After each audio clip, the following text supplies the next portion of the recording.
Okay, Lord have mercy.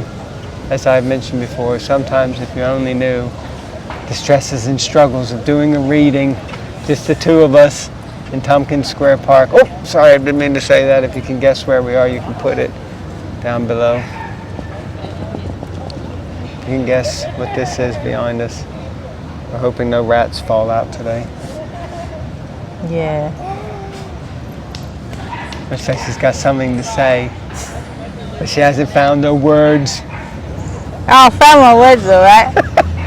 Oh, yeah? Express them afterwards. Why don't you use them then? Yeah. Oh, no. Om Namo Bhagavate. We haven't even said where we're reading from. Vasudevaya. Canto 4, Chapter 21, Text 1. And the canto is entitled, and it's a new canto, not a new canto, the chapter is entitled Instructions by Maharaj Prithu. And yeah, we're starting a brand new chapter. So exciting. And yeah. And very auspicious considering where we are. Yeah. Incredible. I mean, super auspicious. It's incredible that we're actually here. So amazing.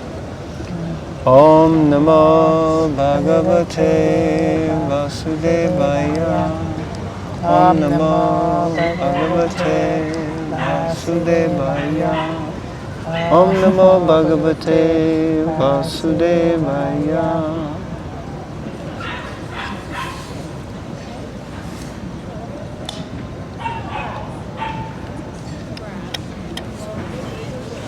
Text 1. The great sage Maitreya told Vidura, when the king entered his city, it was very beautifully decorated to receive him with pearls, flower garlands, beautiful cloth and golden gates, and the entire city was perfumed with highly fragrant incense.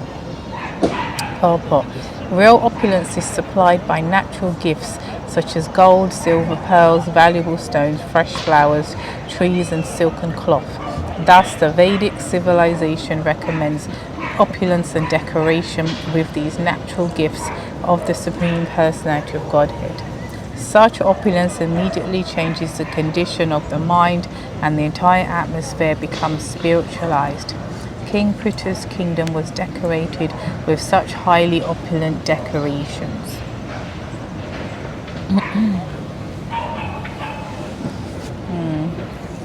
It's interesting because we were just walking through the city here in New York. You know, famous streets.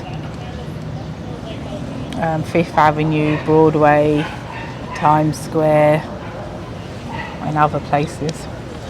And opulence, that would be considered opulent. The size of the buildings, the height of the buildings, concrete pavements, you know, it's wide roads.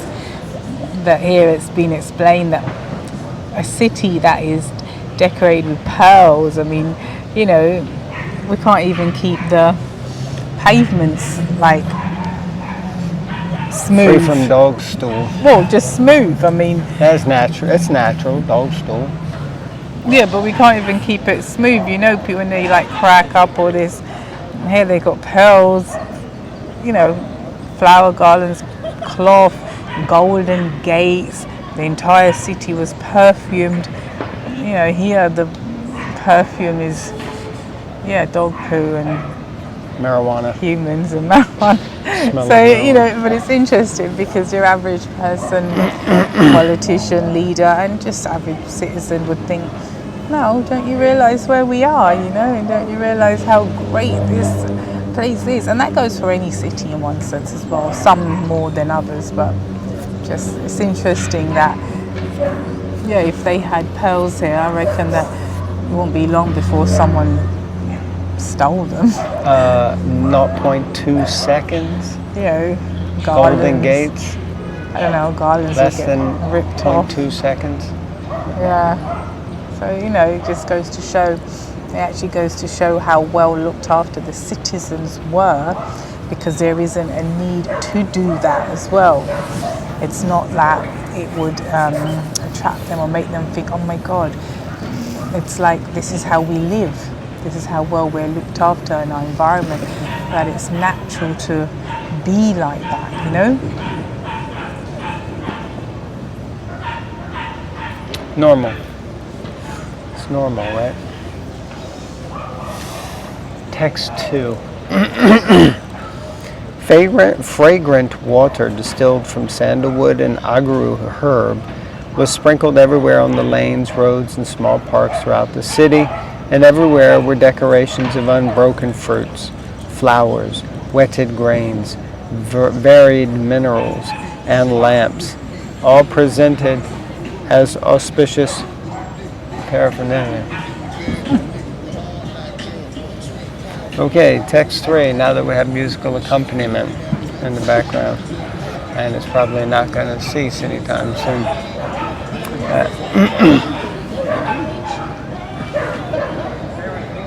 At least they're singing about Krishna. It's the gopis singing about Krishna. Hey, baby! Okay, so text 3. At the street crossings, there were bunches of fruits and flowers, as well as pillars of banana trees and betel nut branches. All these combined decorations everywhere look very attractive. Text 4. As the king entered the gate of the city, all the citizens received him with many auspicious articles like lamps, flowers, and yogurt. The king was also received by many beautiful unmarried girls whose bodies were bedecked with various ornaments, especially with earrings which collided with one another. How could they be wearing earrings that collided with each other? Maybe it's earrings More on the than same one. ear, yeah. Okay. Purport, text 4. Offerings of natural products such as betel nuts, bananas, newly grown wheat, paddy, yogurt, and vermilion carried by the citizens and scattered throughout the city are all auspicious paraphernalia. According to Vedic civilization, for receiving a prominent guest like a bridegroom, king, or spiritual master. Similarly, a welcome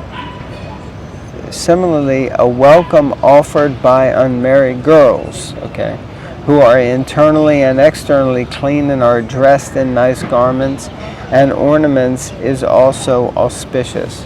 Kumari, or unmarried girls, untouched by the hand of any member of the opposite sex, are auspicious members of society. Even today in Hindu society, the most conservative families do not allow unmarried girls to go out freely or mix with boys. Interesting. Just as you were saying, normal earlier. It's a normal standard culture. They are very carefully protected by their parents while unmarried. After marriage, they are protected by their young husbands. Yeah, okay, right. And when elderly, they are protected by their children. When thus protected, women as a class remain an always auspicious source of energy to man. When thus protected, women as a class remain an always auspicious source of energy to men. Which is interesting because you often hear that women zap the energy of men, sucking it out like vampires, the blood and like that. But anyway, it's interesting that it's being put here in a little bit of a different way. And again, a lot of discussion around natural products, not around natural opulence as opposed to what you were saying, like New York might be considered an opulent place, but it's actually, God, compared to the Vedic times and what we're hearing of Prithu Maharaj's palace and palaces and kingdom, it's like grungy, nasty. Anyway, text 5.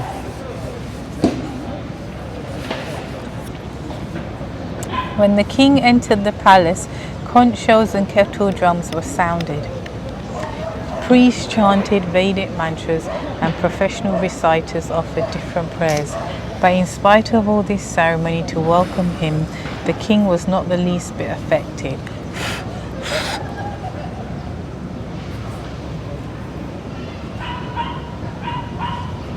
Sorry, there's a bug on the screen. Purport. The reception given to the king was full of opulence, yet he did not become proud. It is said, therefore, that great personalities of power and opulence never become proud. And the example is given that a tree which is full of fruits and flowers does not stand erect in pride, but instead bends downwards to show submissiveness. This is a sign of the wonderful character of great personalities. Which is interesting, because while we sit here, there's a tree literally within touching distance, giving us shade. Actually, this reason we're sitting in this particular spot area is because I really don't like the sun at all, and it drives me crazy. So we're sitting in a shade, and shade is where the trees are. So yeah, it's very nice to see this characteristic, or to use this example, because if I look around, people, some are leaning on the trees. Sometimes people come and they do their stretching exercises, pushing on the tree. Sometimes people bring like knives and carve initials on the tree. So much, but such a tolerant entity, and it stands tall, and it stands resolute and firm, Interesting point, how we should, maybe we can like learn from that to be fixed and determined, and not be bothered by the annoying people. Yes, all around us. Yeah. Okay, text 6. Both the important citizens and the common citizens welcomed the king very heartily, and he also bestowed upon them their desired blessings. Okay, so everyone, important citizens and common citizens, Commoners, all welcomed the king. Purport. A responsible king was always approachable by his citizens. Generally, the citizens, great and common, all had an aspiration to see the king and take benediction from him. The king knew this, and therefore whenever he met the citizens, he immediately fulfilled their desires or mitigated their grievances. In such dealings, a responsible monarchy is better than a so-called democratic government in which no one is responsible to mitigate the grievances of the citizens who are unable to personally meet the supreme executive head. In a responsible monarchy, the citizens had no grievance against the government, and even if they did, they could approach the king directly for immediate satisfaction. Oh, it said intermediary. Immediate satisfaction. So that's very interesting. So monarchy in this instance is better than democracy, and it basically a person in leadership is meant to spend time with the constituency, or what's another word for the people that the monarch looks after, his kingdom, his community, his subjects. Yes, and that sounds a little like, yeah, but no, that's the term. Yeah, okay, his subjects.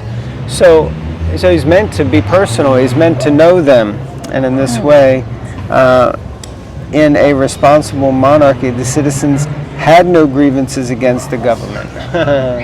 Well, that certainly isn't the truth in our democracy, especially in America, my dear Lord. In a responsible, they have no grievance, and even if they did, they could approach the king directly. No one's going to be approaching the president or the prime minister or even King Charles. No one's going to be approaching them directly and trying to submit whatever grievances they have. What do you think? I agree. Let's see how long this is. Quite long. Still want to do it? Go and call it a day. I'm going to call it a day. Okay, we're going to call it a day, call it a night, call it whatever you like. Thank you very much, everyone. Thanks everyone for tuning in, and See you next time. see you next time. Remember to like, Comment subscribe, and share. peace out.